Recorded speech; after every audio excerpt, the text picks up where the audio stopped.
Charlotte, you know all about this because you've recently done a course, Yeah, I did the first aid course last week, and that was one of the things that struck me, actually. You know, you think about putting all the cleaning products away, but you don't necessarily think about some of the things that Dr. Hilary is about to tell us in a minute. There are these hidden dangers around the home, and I would say it's always worth refreshing your first aid knowledge so that if something happens to your child, then you've got it in the top of your mind that you know what to do.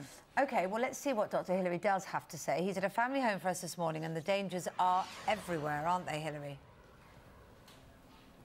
They're absolutely everywhere. Small children running around a house, accidental poisoning is always a potential hazard. So we all know about the bleaches and the corrosives, the household detergents and cleaners, but at least you can put childproof locks on drawers like that one, and bleach has childproof caps on the top to help. But these are one of the worst culprits, liquid tablets. We put those in dishwashers and washing machines, but they're very attractive to children. They look bright and colourful, and when they bite into these, the chemical inside can cause a nasty burn to the digestive system and indeed to the eyes if it gets into the eyes. So that's one of the big dangers. But if you look around the home generally, it's a good idea to. Here in the lounge, here's a handbag that's so easy to just put down on a sofa or a chair somewhere. Oral contraceptive pills, for example, can cause, if ingested in children, abdominal pain and nausea. They can climb on furniture. They could reach something like this. This is a natural remedy as a decongestant and a aromatherapy oil. That oil is quite toxic to children when swallowed, and it gets into the eyes,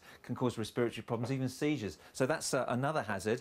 Fire lighters. If you're having barbecues at this time of year, fire lighters look like chopped up pieces of cake. Doesn't that look tempting if you're a child? Well, Louise is here. Louise has got twins, Oscar and Noah, which is 22 months old.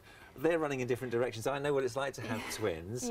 How do you keep them safe from hazards in the home? Well, it's certainly a full-time job that I have to kind of be one step ahead. At 22 months, they are into everything, so it really is a battle. But yeah, I'm on top of it, I think. And so far, so good. So far, so good. Yeah. But there are so many things you use in the house, aren't there, which contain corrosives and detergents. Absolutely. I think you're not really aware before you have children, but now you know constantly everything's locked away under lock and key, so they can't get to it. You have to have eyes in the back of your head. You really do. Yes. Yeah.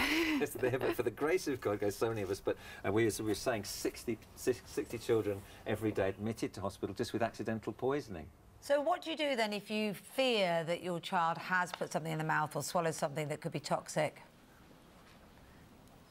The first thing to do is to try and find out what they've taken, how much and when they took it. Look for signs, look at their mouth. Is there any burning or crusting around the lips? Is there anything that gives you a hint of a smell on the breath? What can you see caps-wise? If they vomit, collect the vomit. Call 999.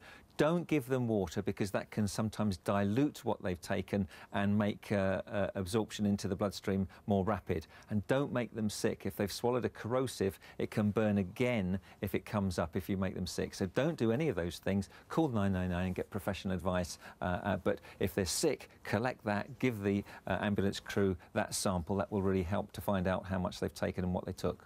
Hilary, thanks very much indeed. See, I would immediately think drink water or make them sick, so that's good to hear.